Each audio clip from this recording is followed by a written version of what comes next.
सवाल उठता है कि स्वर्ग क्यों कमजोर है सत्संग के आगे। स्वर्ग इसलिए कमजोर है सत्संग के आगे क्योंकि स्वर्ग में जो भोग लिया जाता है सुख, वह तुम्हारे पुण्य को नष्ट कर देता है। और जब तुम्हारा पुण्य नष्ट होता है तो कल स्वर्ग का सुख नहीं मिलेगा। स्वर्ग का सुख कैसा होता है? जीभा अगर चटपटा मांग रही है और वो चटपटा चाट जीभा को प्राप्त हो जाए, वह स्वर्ग सुख है। पर उस चाट को खाने के लिए आपके पास में जो पूंजी है वो खर्च होगी। आपकी पूंजी चली जाएगी और पूंजी के बदले, धन के बदले आपको चाट मिल जाएगी। और चाट को खाने तक, चाट खत्म नहीं हो रही है तब तक आप चाट का सुख भोग रहे हैं। और जैसे ही चाट समाप्त हो जाएगी उसका भोग भी समाप्त हो जाएगा और आपका धन भी समाप्त हो जाएगा। ये स्वर्ग है। और सत्संग क्या है? सत्संग यह है कि आपके जीवन में आज ये इच्छा है सुख पाने की, उस इच्छा को पाने के लिए, उस सुख को पाने के लिए सत्संग श्रवण करने से आपके जीवन में वो सुख पाने की जो पूंजी है, वो धन है, जो पुण्य है, वो अर्जित हो जाता है।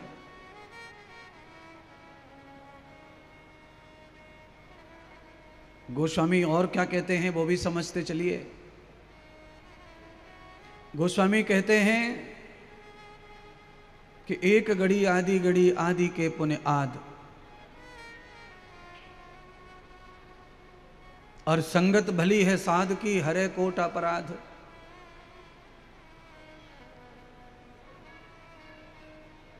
साधु की संगत करोड़ों अपराधों का नाश कर देती है। और यहां इस कथा में तो ये दिख रहा है कि एक महात्मा ही कथा कह रहे हैं, और महात्मा जो कथा कह रहे हैं वो अगर तपस्या में कम हो, भजन में कम हो, तो यहाँ तपस्वी भजनानंदी महात्मा कथा में बैठे हैं, ये भी पूर्ति कर देंगे। आप में से किसी का चित्त ये कहे, और मैं स्वयं अपने आप को खुद ही कह रहा हूँ कि अगर मेरा तप बल जप बल कम है तो यहाँ तप बल जप वाले वृद्ध महात्मा बैठे हैं। तो इसीलिए पूरे पांडाल में जितने भी नर नारी आए हैं उनके कोटि कोटि अपराधों का खात्मा हो जाएगा इस कथा से, सर्वनाश हो जाएगा इस कथा से।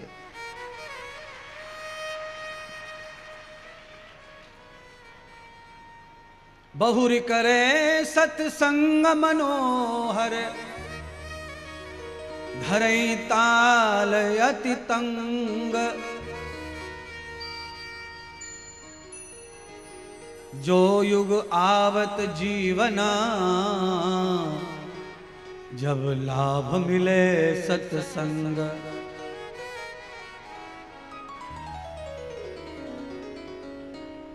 अहमृतम अस्मि त्वयाम,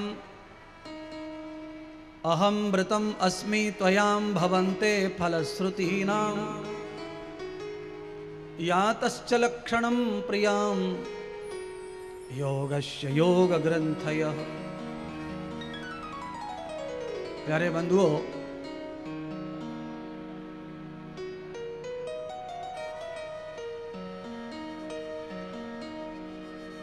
बड़ी मुश्किल से ये योग आया है। लंबी तपस्या के बाद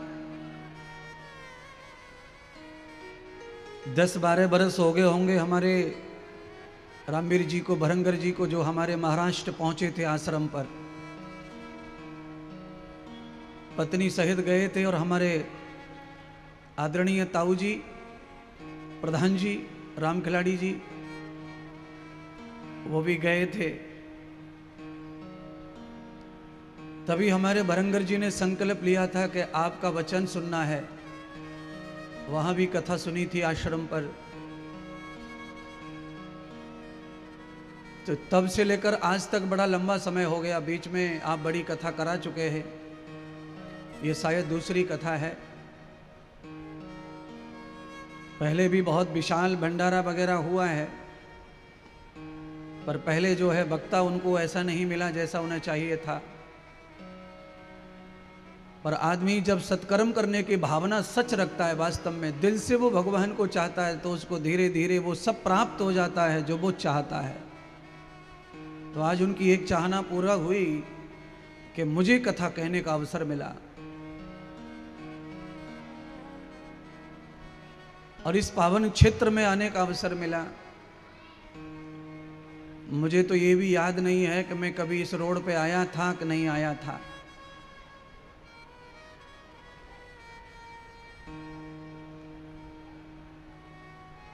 आज स्मृतियों के साथ कथा हो रही है। चर्चा पर लौट के आइए। मैंने अभी एक श्लोक सुनाया आपको। उस श्लोक का मतलब क्या है, उसका अर्थ क्या था, क्या कहना चाहता है। तो श्लोक कह रहा है कि अपने धर्म ग्रंथ को समझना, पढ़ना, सुनना, इसके लिए कभी कभी समय आता है जीवन में। चाहे वो हिंदुओं का ग्रंथ हो, चाहे वो इस्लामी ग्रंथ हो, चाहे वो क्रिश्चियंस का हो। जिस धर्म का हम खाते हैं, जिस धर्म का चिन्ह हमारे माथे पर है, उस धर्म ग्रंथ को जब हम पढ़ते हैं या सुनते हैं तो वो दिन हमारे लिए सबसे बड़ा होता है। तो ये जनता जो बैठी है, ये ग्रंथ पढ़ने के लायक तो नहीं है, अब समय तो नहीं है और संभावना भी नहीं है पढ़ने की ग्रंथ को। स्वाध्याय का समय चला गया, अब पढ़ने वाला काल नहीं है। धर्म ग्रंथ पढ़ना, स्वाध्याय करना तो बड़ी बात है। अब तो कॉलेज में, स्कूल में भी पुस्तक पढ़ने का समय खत्म हो गया। वहां पर सब खेल खत्म हो गया, कोई बच्चा पुस्तक नहीं खरीदता। सारी पढ़ाई ऑनलाइन हो गई है, डिजिटल हो गई है। एक मैं हूं और एक दो और कोई महात्मा हैं जो व्यासपीठ पर मोबाइल या लैपटॉप लेकर नहीं बैठते। बाकी 80% वक्ता जो है मोबाइल पर सामान लेकर ही बैठते हैं किताब के रूप में ऑनलाइन के लिए। बात ये नहीं है कि वो वक्ता नहीं है, बात वो भी नहीं है कि उन्हें याद नहीं है। बात वो है कि जैसा समय चल रहा है वैसा दर्शन हो रहा है। किताबों का समय था, डायरियों का समय था, तो लोग डायरी लेके किताब बांचते पढ़ते थे कथा। अभी उसका समय आ गया है तो लोग उसका सहारा लेके काम करते हैं।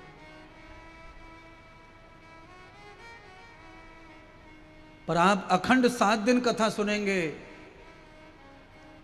आप जैसे आते हो वैसे मैं भी वैसे ही आता हूं और वैसे ही कथा में बैठता हूं। तो श्रीमद् भागवत कथा के निमित्त जब हम किसी स्वाध्यायशील वक्ता को बुलाते हैं तो उसका फायदा श्रोता को होता है, पब्लिक को होता है। क्या फायदा होता है महाराज, वो बताओ। श्रोता को फायदा होता है कि श्रोता जो है कथा सुनने आता है और कथा सुनते सुनते ही वो वेदों को सुन लेता है, गीता को सुन लेता है, कवियों को सुन लेता है, संतों को सुन लेता है, भागवत को सुन लेता है, रामायण को सुन लेता है, गीत भजन सुन लेता है। इतने सारे ग्रंथों का अध्ययन करके इस व्यासपीठ पर बैठ करके वक्ता कथा सुनाता है। तो आप केवल कथा नहीं सुनते, आप सारे ग्रंथों का सार व्यासपीठ से सुनते हैं, जो पढ़ना असंभव है, जो सीखना असंभव है।